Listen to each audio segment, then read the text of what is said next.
Christmas morning arrived with the usual warmth, the excitement, and the comfort that we had come to expect over the years. It was meant to be a time of joy, a day filled with love, family, and traditions. But for me, that year, everything would change. I had spent the past few weeks preparing for the holiday, planning the perfect Christmas for my husband, James, and our two kids, Lily and Ethan.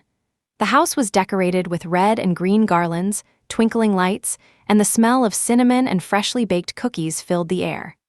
The tree stood proudly in the corner of the living room, the lights reflecting off the glass ornaments. It was a picture-perfect Christmas. But beneath the decorations and the festive cheer, something wasn't right. There was an unease that had been growing in me for weeks, something I couldn't put my finger on but knew was there, lurking just beneath the surface. We had been married for 7 years, but over the past few months, things had felt off. James had been distant, distracted, and less involved with the family. I had tried to dismiss it. After all, the holiday season is always hectic, and work had been stressful for both of us. But as the days passed, the distance between us only seemed to grow. Still, I held on to the hope that Christmas would be different. I imagined the perfect morning, us gathered around the tree, opening gifts, sharing laughter, and feeling close again. But deep down, I feared that my hopes might be too high. That morning, everything started out as planned. We woke up early, the kids running into our room with excited faces, eager to see what Santa had brought them. James was already up, sipping his coffee in the kitchen. He greeted the kids with a smile, but there was something about his smile that didn't reach his eyes. I chalked it up to exhaustion and smiled back, trying to shake off the feeling that something was wrong. We opened presents, had breakfast, and sat down to enjoy the morning together. But all I could focus on was the feeling that something was off. James wasn't his usual self. He seemed distracted, even when we were together, laughing with the kids or enjoying our time as a family. After breakfast, the kids wanted to play with their new toys, and James suggested that we take a walk outside to get some fresh air. It seemed like a good idea, so we bundled up and headed out. The cold air nipped at our faces, but it was refreshing, and for a moment, I felt a sense of peace.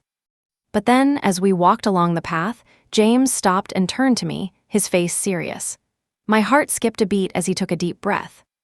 "Emma," he said, his voice unsteady, "I need to tell you something." My heart raced. Something in his tone made me freeze. I could feel the air around us grow heavier, and the cold suddenly seemed sharper. I looked at him, waiting for him to continue, but I already knew. I didn't know how, but I knew that whatever he was about to say would change everything. "I've been thinking a lot lately," he continued, his eyes avoiding mine. "And I've realized that I can't keep living this lie." I felt a cold knot form in my stomach.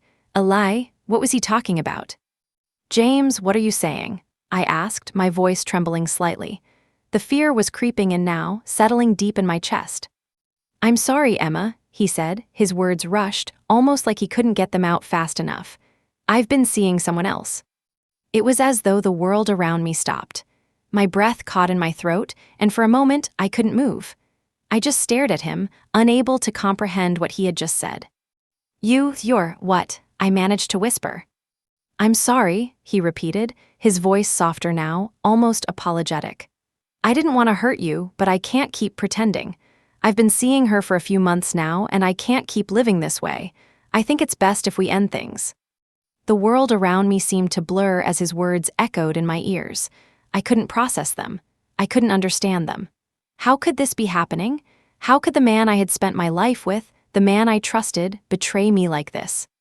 My mind raced as I tried to make sense of it all. I had been so blind. I had seen the signs, the late nights at work, the distance between us, the secretive behavior, but I had convinced myself it was just stress. I never imagined he could actually be cheating on me, not with someone else, not with anyone. "Who is she?" I finally managed to ask, my voice barely above a whisper. James looked down, unable to meet my gaze. "Her name is Sarah. I met her at work. It just happened." I could feel the heat rising in my chest, the anger, the hurt, the disbelief. I felt like I was suffocating. My world had just been turned upside down, and I didn't know how to breathe through it. "Are you serious?" I asked, my voice trembling with emotion. "You've been seeing someone else, and you didn't think I deserved to know." "I never meant for it to happen like this," he said, his voice shaky. "I never meant to hurt you, but I can't keep living a lie. I don't love you anymore, Emma. I'm sorry." The words were like daggers to my heart. I staggered back, my hands shaking, my body numb. This wasn't real. This couldn't be real. I had spent so many years building this life, building this family, only for it to be shattered in an instant. I turned away from him, not knowing what to say, not knowing how to react. My mind was reeling, and all I could do was walk away from him. I needed to get out of there. I needed to escape the pain, the betrayal, the emptiness. I walked back toward the house, my legs shaky, my heart breaking with every step. I could hear him calling after me, but I didn't stop. I didn't want to hear any more excuses. I didn't want to hear his apologies. It was too late for that. As I walked into the house, I saw the kids playing in the living room, laughing and unaware of the storm that had just torn through our family. The contrast between their innocent joy and the pain I was feeling was almost too much to bear. I took a deep breath, trying to steady myself, but the tears came anyway. They came in waves, hot and heavy. I had never felt more alone in my life. The man I had loved, the man I had built my entire world around, had just destroyed everything. I didn't know how I was going to get through this. I didn't know how I was going to pick up the pieces of my shattered heart. But somehow, in the midst of the chaos, I knew one thing for certain. I wasn't going to let him win. I wasn't going to let his betrayal define me. I spent the rest of the day in a fog. I couldn't think straight. I couldn't focus on anything. All I could think about was what he had done, what he had taken from me. I remember sitting in the living room, the Christmas tree still glowing softly in the corner, but it didn't feel like Christmas anymore. It didn't feel like the family I had once known. It felt like a lie, a dream that had turned into a nightmare. As night fell and the kids went to bed, I found myself standing in the kitchen, staring out the window into the darkness. I had never felt so lost, so betrayed, so completely broken.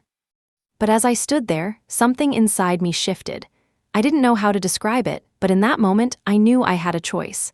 I could let this destroy me, or I could rise above it. I could fight for my future, for my happiness, for myself.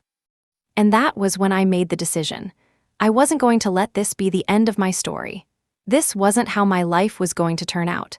I had spent years giving everything to my marriage, to my family, but now it was time to give something to myself. I wasn't going to let him break me. I was going to rebuild. The next few days were a blur. The day after Christmas, I barely slept. I stayed awake, staring at the ceiling, trying to process everything that had just happened. How had I not seen it?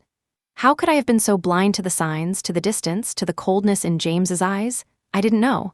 All I knew was that everything had changed, and I didn't know how to fix it. That's the thing about betrayal. It leaves you feeling like the ground has been ripped out from under you. You think you know someone, you trust them with your heart, your life, your everything, and then in one moment, it's gone. I woke up on the morning after the confrontation with a heavy heart. The apartment felt cold, too quiet. Ethan and Lily were still asleep, and I just sat there, not knowing what to do. I didn't want to feel like this. I didn't want to be stuck in this pit of sadness and confusion, but it seemed like there was no way out. The kids woke up eventually, their laughter filling the space around me. But even their joy couldn't ease the ache I felt. How was I supposed to explain this to them? How was I supposed to tell them that their dad, the man I had built a life with, had thrown it all away for someone else? But I couldn't, not yet, not while I was still trying to figure out what was happening to me. It wasn't until later that night, as I sat in the darkened kitchen, that something clicked. I was done. Done feeling sorry for myself. Done wallowing in the anger and sadness that had been consuming me. I had to start taking control, for myself, for my children. I was a mother, and I had a responsibility to be strong for them. I couldn't let this destroy me. I couldn't let it destroy their lives. I had spent so much of my life living for others, trying to make James happy, trying to make everyone else around me happy. But now, I had to live for myself. I stood up, wiping my tears away. I wasn't going to let this moment define me. I wasn't going to let his actions control my future. I had my own life, my own dreams, my own worth, and I was going to start believing that. The next day, I called a lawyer. I had no idea what I was doing, but I knew I had to start somewhere. The thought of a divorce was terrifying. The thought of rebuilding my life alone was terrifying. But I couldn't stay in this broken marriage, pretending like nothing had happened. The lawyer, Monica, was kind and professional. She didn't ask too many questions right away, but she helped me understand my rights, what steps I needed to take, and how to protect myself and my children. She listened to my story without judgment and assured me that there was a way forward. "You're stronger than you realize," she said. "You've got this." I clung to her words like a lifeline. I was terrified, but for the first time, I felt a spark of hope. Maybe this wasn't the end of my story. Maybe it was just the beginning. The next few weeks were a whirlwind. I filed for divorce, started seeing a therapist, and began taking steps to regain control of my finances and life. I was still processing the pain of everything that had happened, but I couldn't afford to let it consume me. I spent time with my kids, trying to create a sense of normalcy for them. They had no idea what was going on, they were too young to understand.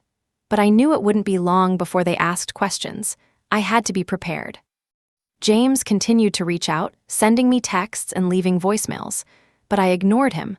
There was nothing left to say. His betrayal had broken something inside me, and I couldn't go back to the way things were, not after what he had done. But despite his attempts to contact me, I felt a sense of relief. I had made the decision. I had chosen to take my life back. I wasn't going to stay in a marriage that wasn't working, that was built on lies and deceit. I had been scared, yes, but I was no longer afraid. I had already made it through the hardest part, the realization that I was stronger than I thought. As the weeks passed, I threw myself into work. I had always loved design, creating things, putting my ideas into something tangible, but I had never pursued it as a career. I had been too busy focusing on my family, on making sure James was happy. But now, with everything that had happened, I realized that it was time for me to focus on me. I started doing freelance design work. It was small at first, logos for local businesses, flyers for events, but it gave me a sense of purpose. I didn't care about the money, I cared about the work. I cared about finding something that made me feel alive again. And it worked. Slowly, I began building a portfolio. Slowly, I began to believe in myself again. Each new design, each new project felt like a victory. It wasn't just about the work. It was about rebuilding my confidence, about proving to myself that I could do this on my own. But there were days when it was hard.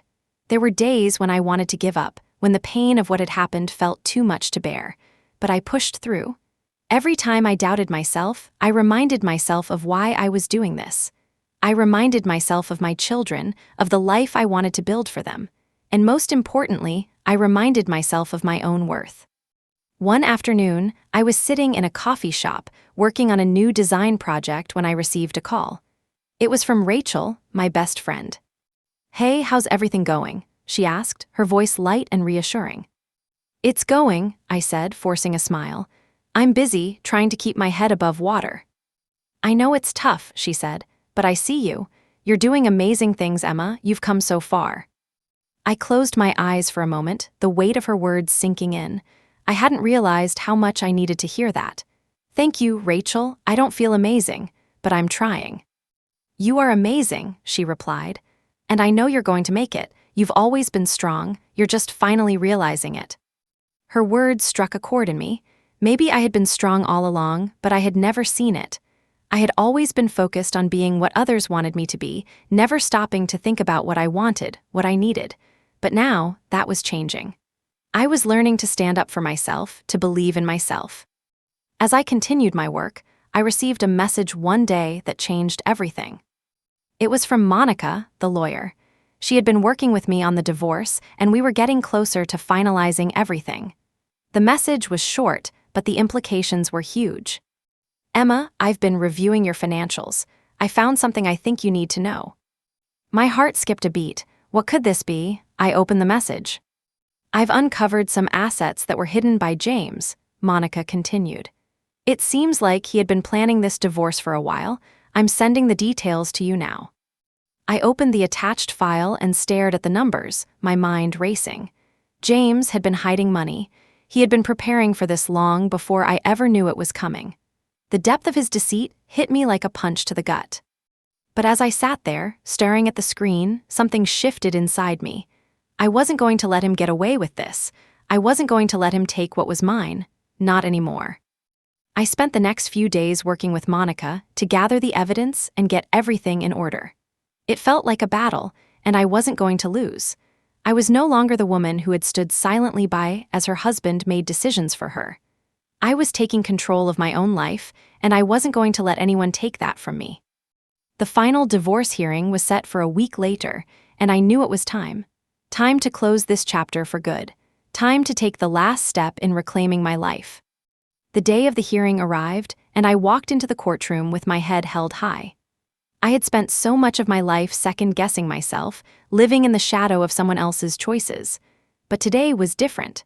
Today, I was walking into that courtroom as a woman who had fought for herself, for her children, and for her future.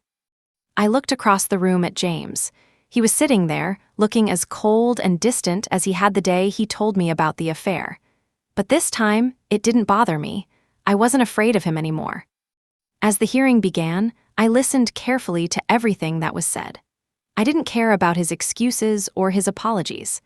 I cared about what was rightfully mine, about what I had worked for, and about what I was going to build for myself and my kids. And when the gavel came down, when the divorce was finally granted, I felt a sense of peace settle over me. It wasn't the end of my journey. It was just the beginning.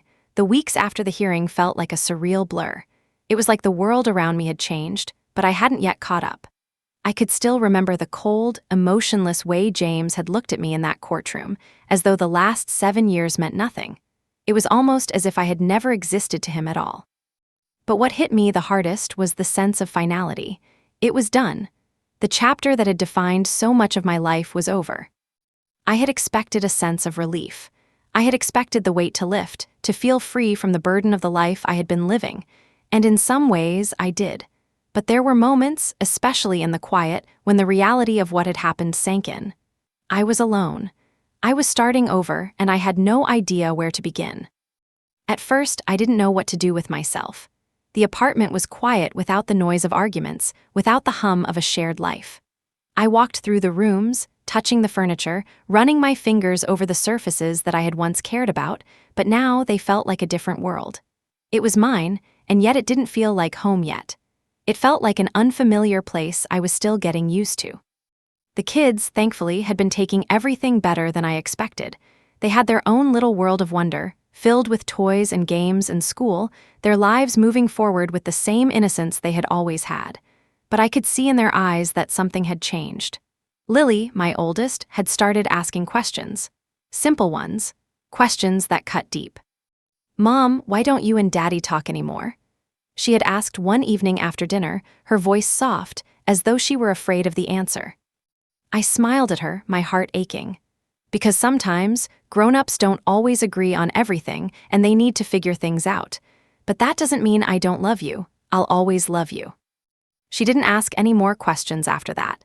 She didn't need to. Children have a way of understanding things without fully understanding them, and I think she knew on some level that things had shifted. That the stability we once had wasn't there anymore. And maybe, just maybe, she was waiting for me to show her that we could still be okay. A few days later, I was sitting at my desk, working on a freelance project when the thought hit me, what now?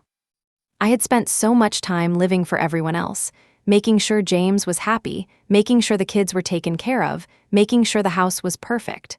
But now, I had no one to care for but myself. I was free, in a sense, but that freedom also felt terrifying. It wasn't that I didn't have the strength to move forward. I had shown myself that I could. It was more that I didn't know what I wanted anymore.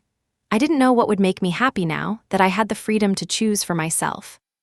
I had always loved design, even before I started doing freelance work. But it had always been something on the side, something I did to pass the time or as a favor to friends. I had never taken it seriously. But now, I was facing the reality that I needed to build a life that didn't rely on anyone else. I needed to find something that was purely mine, something I could be proud of. I opened my laptop, staring at the screen. There were emails from clients and deadlines I had to meet, but my mind was elsewhere. I felt like I was floating, unsure of which direction to take. That night, after putting the kids to bed, I pulled out my journal. I had always used it to process my thoughts, whether it was writing about my day, venting, or just reflecting on my emotions. I had let the journal sit for a while, but tonight, it felt right to open it again. What do I want? I asked myself the question as I sat at my kitchen table, a cup of tea in front of me. I felt the weight of the question. For so long, I had defined myself by my relationship, by the family I had built with James. But now, I was standing on my own. The question was no longer about what I had lost. It was about what I was going to create for myself. I picked up the pen and started writing. I want to be someone who makes decisions for myself. I want to build a career that is mine, not just something I do because it's expected. I want to feel proud of the work I do, not just for the paycheck, but for the satisfaction of knowing that I created something from nothing. I want to be independent. I want to be strong. I want to know that I am enough on my own. When I finished writing, I felt a weight lift from my shoulders. It wasn't a huge change. It wasn't some grand epiphany, but it was a start. I had the answers inside of me all along. I had just been too afraid to listen. The next morning, I woke up with a new sense of purpose. I had spent so long running on autopilot, letting life happen to me, that I forgot how to take control. But now, I was ready to take that first step. I reached out to a few design agencies I had admired for a long time, pitching myself and my services. It felt intimidating at first, sending emails to people I had never met, putting myself out there in a way that made me vulnerable. But I reminded myself of what I had written the night before: I am enough. Over the next week, I received a few responses. Some were positive, others not so much, but I was beginning to build a network. Slowly but surely, I was creating the foundation of the career I wanted. Then came the email I had been waiting for. It was from Sophia, the head of a design agency I had always admired. She had seen my portfolio and was interested in setting up an interview. My heart raced as I read the email. This was the opportunity I had been waiting for, the chance to prove to myself that I could do this, that I could stand on my own 2 feet and succeed. I spent the next few days preparing for the interview, going over my portfolio and rehearsing my pitch. I had to remind myself that I wasn't just asking for a job. I was offering something valuable: my skills, my creativity, my unique perspective. I wasn't just another freelancer. I was someone who had worked hard to get here, and I deserved to be in that room. The day of the interview, I put on my best outfit, something I had bought just for this moment. It was simple, professional, but it made me feel confident. As I walked into the building, I took a deep breath, reminding myself that I was ready. This was the opportunity I had been waiting for. Sophia was warm and welcoming. We talked about my background, my design experience, and my aspirations for the future. The conversation flowed easily, and I felt comfortable, like I was talking to someone who truly understood me. After a while, she leaned back in her chair, smiling. "I really like what you've shown me," she said. "Your work is creative, and your vision aligns with what we're looking for. I think you could be a great fit here." My heart soared. The validation I had been searching for, the confirmation that I had what it took, was finally here. "We'd love to offer you a position," she said. "You're exactly what we need to take our projects to the next level." I barely held back the tears. I had worked so hard to get to this moment, and here I was, being offered something that would change everything for me. It wasn't just a job. It was the beginning of a new life, one where I wasn't defined by anyone else's expectations but my own. As I walked out of the building, the sun shining brightly above me, I felt a sense of pride and excitement that I hadn't felt in years. This was it. This was the moment I had been working for. I wasn't just surviving anymore. I was living. I called Rachel immediately to share the news. Her excitement was contagious, and we talked for what felt like hours, discussing everything from the job to my new goals. "I knew you had it in you," she said. "You're going to crush it, Emma. This is just the beginning." And she was right. It was just the beginning. The following months were filled with hard work, late nights, and lots of learning. But they were also filled with growth in my career, in my confidence, and in my belief in myself. I wasn't just doing this for the clients. I was doing it for me. I had found my passion again. I had found my voice. And this time, I was going to use it. I kept my head down and worked hard, pushing through the challenges, even when things got tough. I knew that I had made the right choice. I wasn't looking back. I was moving forward. And slowly but surely, the old pain faded. The emptiness that had once consumed me was replaced with a sense of fulfillment, purpose, and self-respect. I was creating the life I had always dreamed of, one where I wasn't just surviving, but truly living. As I sat at my desk one evening, looking at the projects I had completed and the successes I had achieved, I couldn't help but feel grateful. Grateful for the journey, for the strength I had found, and for the woman I had become. I had survived the heartbreak, the betrayal, and the pain, but I had come out stronger. And now I was living the life I had always deserved.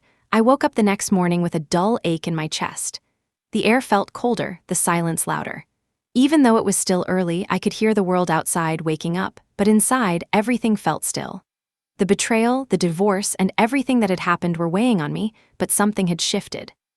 The pain was still there, but now, it was accompanied by a quiet strength I hadn't known I had. I got out of bed and walked to the window. The sun was just rising, casting a soft glow over the city below. For a brief moment, I allowed myself to feel the beauty of it all. I hadn't taken the time to enjoy the simple things in a long time. I had spent so much of my life running, trying to keep up with expectations, with responsibilities, with the needs of others. But now, I had the chance to live for myself. As I stood there, gazing out over the city, I realized something important. I was not broken. I had been hurt, yes, but I was not destroyed. I had come out of the darkness, and the future was mine to create. The realization was both empowering and terrifying. I had spent so many years wrapped up in my marriage, in trying to make things work, in trying to keep up with the demands of being a wife, a mother, and a daughter. I had lost sight of myself in the process, but now I was getting back to me. I took a deep breath and walked over to the small desk in the corner of the room. It was cluttered with papers, bills, and a few random items, but it was mine. I sat down, grabbed my laptop, and started typing. I didn't know what I was looking for yet, but I had an idea. I needed a plan. I needed something to focus on, something to help me move forward. I had always loved design. I dabbled in it for years, creating invitations for friends, parties, designing logos for small businesses, and offering help with social media graphics. But it had always been something I did in my spare time, something I did to fill the space between all the other responsibilities. Now, it felt like the time to make it more than just a hobby. I opened a new document on my laptop and started typing. Step 1, make design my career. The words felt empowering as I typed them out. For so long, I had let my life revolve around the needs of others, but now I was making myself the priority. I was going to turn my passion into something real. Step 2, set up a website. The idea of building a website felt exciting. I'd done a little web design here and there for friends, but nothing too serious. It was time to take the leap. Step 3, create a portfolio. I had done enough freelance work to showcase, and I had the skills to take on bigger projects. The next step was to start actively pursuing clients, people who would pay me for the work I loved doing. I looked at the list and realized that, for the first time in a long time, I had a plan. It wasn't much, but it was a start, a way to get myself out of the hole I had been stuck in. It was the first step toward building a new life, a life that was mine. The next few weeks were a blur of activity. I worked on my website, choosing a design that reflected my style, clean, modern, and professional. I spent hours writing copy and uploading my best design work to showcase. Every time I completed a section of the site, I felt a sense of pride. This was mine. This was something I was building for myself. I also started networking. I reached out to other freelancers, joined online design communities, and sent cold emails to small businesses offering my services. At first, it felt intimidating. I didn't know if anyone would hire me. I didn't know if anyone would believe in me. But every time I sent an email, every time I put myself out there, it became a little easier. A few weeks later, I got my first paying client. It wasn't a huge job, but it was a start. The excitement I felt when I received the email was like nothing I had ever experienced. I had worked so hard to get to this point, and now it was happening. I had my first freelance gig. It wasn't just about the money. It was about proving to myself that I could do this. I had spent so many years doubting my abilities, so many years second-guessing myself. But now, I was taking control. I was taking the leap, and I wasn't going to stop. The work itself was challenging, but in the best possible way. I loved it. Every project was an opportunity to grow, to learn, to push my creative boundaries. The more I worked, the more confident I became. And every time I saw a client's reaction to the designs I had created, I felt like I was on the right path. But there were still days when the loneliness crept in, when I missed having someone to share my successes with, someone to lean on when things got tough. I had friends, yes. I had Rachel, who had been my constant support through this whole process. But there were moments when I wished I had someone to sit beside me, someone to say, "You did it." And yet, there was a freedom in that loneliness. There was a strength in realizing that I didn't need anyone else to complete me. I was doing this on my own. And that made me feel more empowered than anything else. One evening, after finishing a late project for a client, I found myself standing at my kitchen window again.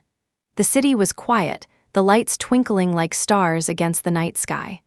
I took a deep breath, feeling a sense of peace wash over me. I had come so far. I had gone from being a wife and a mother, lost in a life I wasn't sure I belonged to being a woman building her own future. A future that didn't depend on anyone else. I realized then that the pain of the past was no longer weighing me down. It had shaped me, yes, but it no longer defined me. I was defining myself now. I had control over my life, and no one could take that from me. A few months later, I found myself with more work than I could handle. My website had started to bring in clients. Word of mouth had helped me gain traction in the design community. I was finally seeing the fruits of my labor, and it felt incredible. I was living my dream, and it was all thanks to the choices I had made. I had learned so much in these past few months, not just about design, but about myself. I had learned that I was stronger than I thought, that I was capable of building a life, no matter how many times it had been knocked down, that I didn't need anyone's approval to know that I was enough. There were still days when I missed the life I had with James, when I longed for the security of a family that had seemed perfect. But those moments were fleeting. I knew now that what I had with James wasn't the life I was meant to live. It wasn't the life I deserved. The life I deserved was the one I was building now. The one where I was free to be myself, where I could create the future I wanted, not the one someone else had planned for me. And as I sat at my desk, looking at the projects I had completed, the clients who had trusted me, and the life I had started to build, I knew that I was exactly where I was meant to be. That evening, as I closed my laptop and prepared for bed, I felt a sense of accomplishment that was unlike anything I had ever felt before. I wasn't just surviving, I was thriving. For the first time in a long time, I could say that I was proud of who I had become. I wasn't just a woman who had been betrayed. I wasn't just a woman who had been abandoned. I was Emma, a woman who had rebuilt her life, one step at a time, and who was stronger because of it. Tomorrow was another day, another opportunity to grow, to learn, to keep moving forward. And I was ready for it. The first few months of living alone were strange. The silence that once seemed overwhelming slowly became something I cherished. I no longer had to tiptoe around, making sure everything was perfect for someone else. It was my space now, my sanctuary, and it was terrifying yet empowering. I spent a lot of time reflecting. I thought about the life I had built with David, the good times, the memories, and the way everything had fallen apart. I thought about the person I was before the divorce, the person who had lost herself in someone else's world. That version of me felt like a distant memory, a ghost of a life that wasn't mine anymore. I had spent so many years living for David, for the family we had created, that I had forgotten to live for myself. I had always put others first, making sure David's needs were met, that the kids were happy, that everything in the house was just so. I was the glue that held everything together, but in doing so, I had lost pieces of myself. The divorce, as painful as it was, had forced me to take a long, hard look at who I had become. It was painful at first. There was anger, regret, and even moments of self-doubt. But slowly, I started to see the opportunity in the pain. I had a chance to rebuild, to redefine who I was, to become the woman I was always meant to be. I had never been this committed to myself before. But this time, I wasn't going to let fear or guilt or old habits hold me back. This time, I was going to create the life I wanted. The freelance design business had started to take off. At first, it was slow. I took on small projects, doing work for local businesses and startups. But with each project, I grew more confident in my abilities. I spent hours perfecting my designs, researching new techniques, and making sure every project was better than the last. I spent many late nights working at my desk, but there was something incredibly satisfying about seeing my ideas come to life. I had always been passionate about design, but I had never given it the time and attention it deserved. Now, it was my main focus. I was putting everything I had into it, and it felt like I was finally building something for myself. But the road wasn't always easy. There were days when I felt like giving up, when the weight of everything, the divorce, the financial stress, the fear of failure, felt like it was too much to handle. There were moments when I doubted myself, when I wondered if I was crazy for trying to build something from nothing. But every time I hit a wall, I reminded myself why I was doing this. I was doing it for me. And for the first time in a long time, that felt like enough. The best part of it all, I didn't need anyone's approval. I didn't need to ask anyone if I was good enough.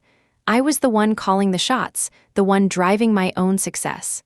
I was learning to trust myself again. Then, one evening, after finishing up a project for a new client, I received an email that would change everything. It was from Catherine, the woman I had met a few months ago when she offered me that first big project. I had been working hard to build my portfolio, and this email was a confirmation that my hard work had paid off. "Emma," the email began, "I've been keeping an eye on your work, and I have to say I'm very impressed. There's a major branding project that's coming up, and I think you'd be a perfect fit for it." My heart skipped a beat. A major branding project? This was the opportunity I had been waiting for. My mind raced as I read the email again, trying to process the words. Catherine continued. "We're working with a global tech company, and they need a fresh, creative branding approach. I think you have what it takes to bring their vision to life. Let me know if you're interested, and we can discuss the details." I sat there, staring at the screen. This was it, the break I had been waiting for. The opportunity to prove to myself that I wasn't just good enough, I was capable of doing something extraordinary. I took a deep breath and replied immediately. "I'm interested, Catherine. I'd love to discuss the project further." The following days were a blur of excitement, nerves, and anticipation. I had spent so much of my life doubting myself, questioning whether I was good enough, whether I could ever succeed on my own. But now, the world was giving me a chance to prove myself, and I wasn't going to waste it. I spent the next few days researching the tech company, getting a feel for their brand and their values. I wanted to create something that not only met their expectations, but exceeded them. This was more than just a job. It was the chance to establish myself as a serious designer, someone who could take on big projects and deliver results. When I finally had the proposal ready, I felt a surge of pride. I had poured my heart into it, and I was confident it would be exactly what they were looking for. I emailed it off and then waited, anxiously checking my inbox every few minutes.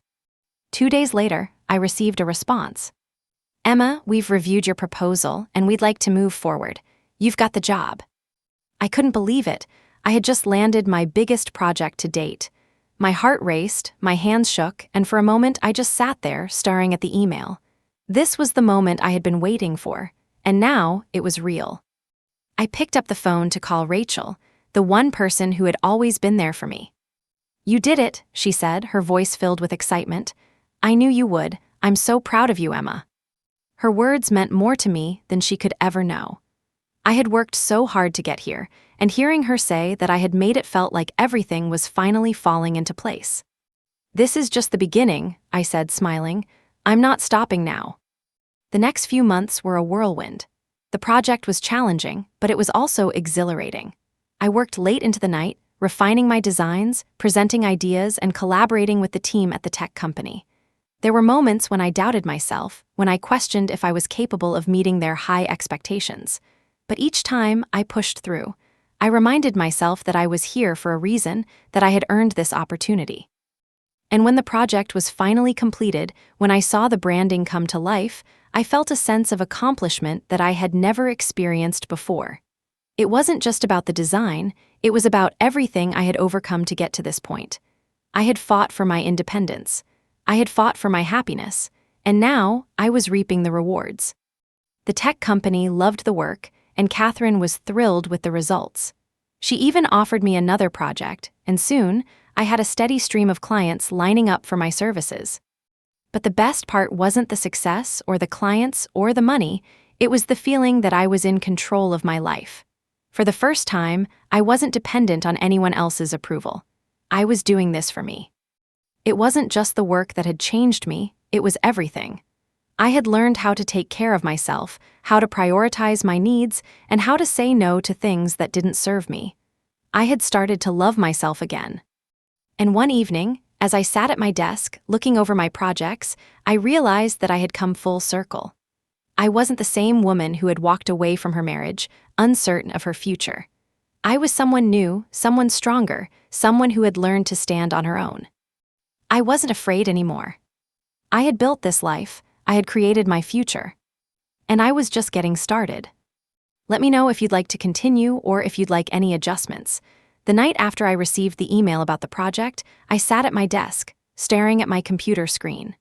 The glow of the screen was the only light in the room, and it felt like the world outside had stopped spinning. For so long, I had wondered if I was good enough, if I had the courage to pursue the life I had dreamed of. Now, with the click of a button, I had taken the first step. The project was real. This was the opportunity I had worked so hard for. It wasn't just a freelance gig anymore. It was a chance to prove to myself that I had what it took to succeed on my own terms. I wasn't just Emma, the woman who had been betrayed and left behind. I was Emma, the woman who had rebuilt her life and was carving her own path. The next few days were a blur of work and excitement.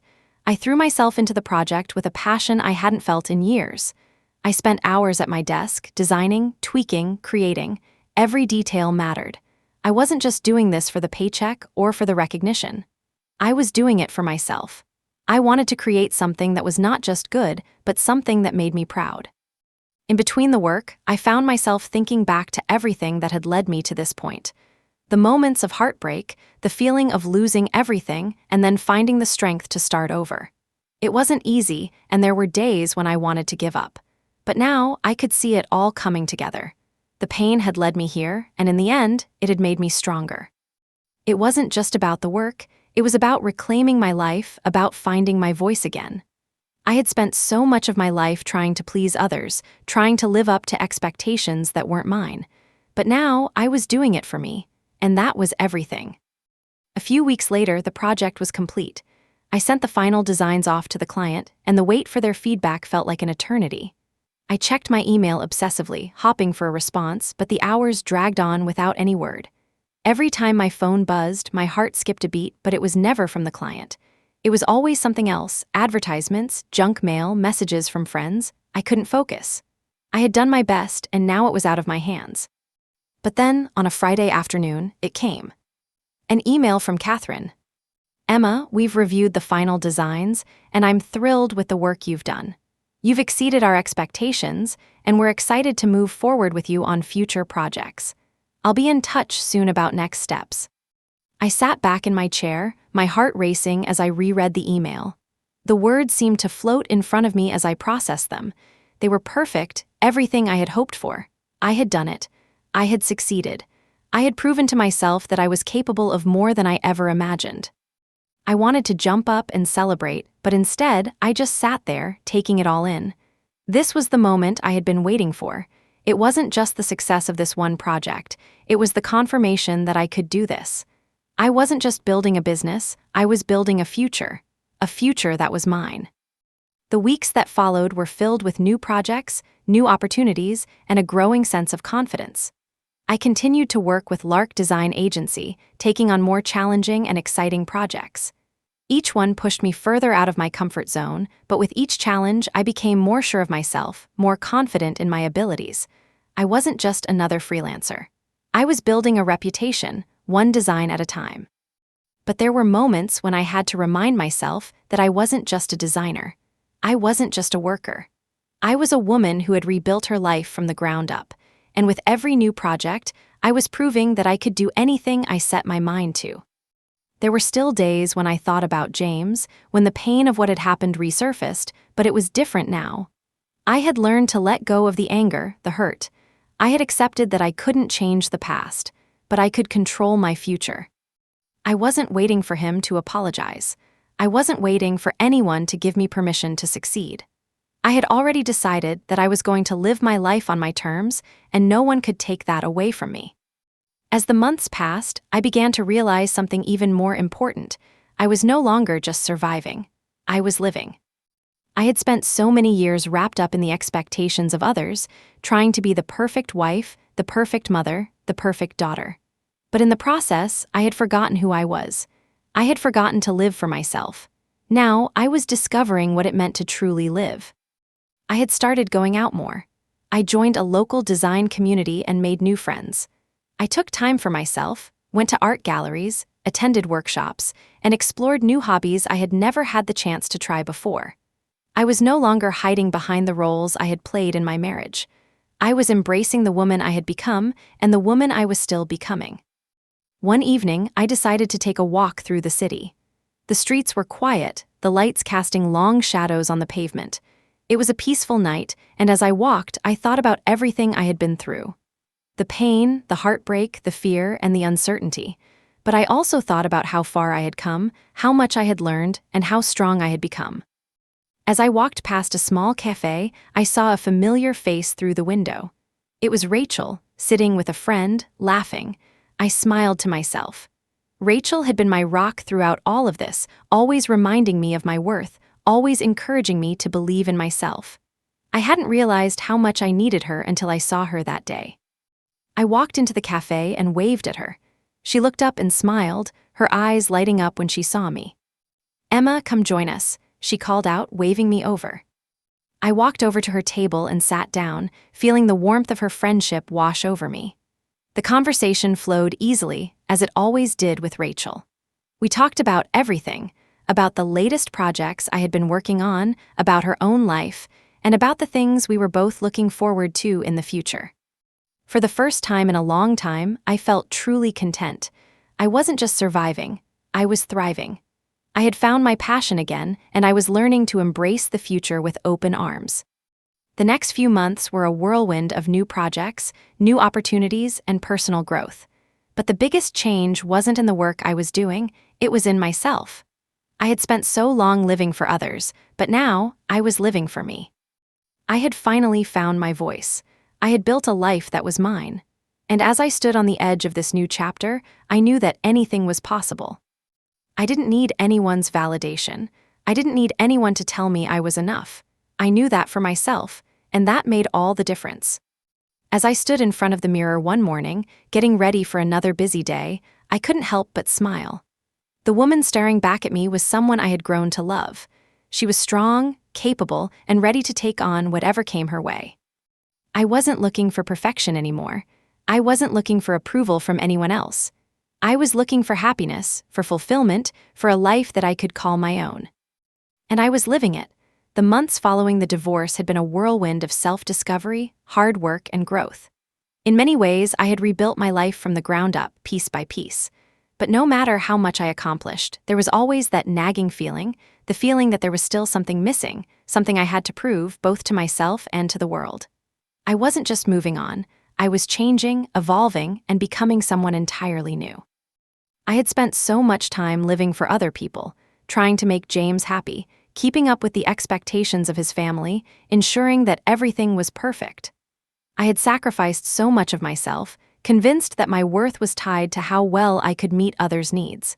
But now, I was living for myself, and that realization felt like a weight lifting off my chest. The design work had been a constant, a source of pride and satisfaction. It was something that was completely mine.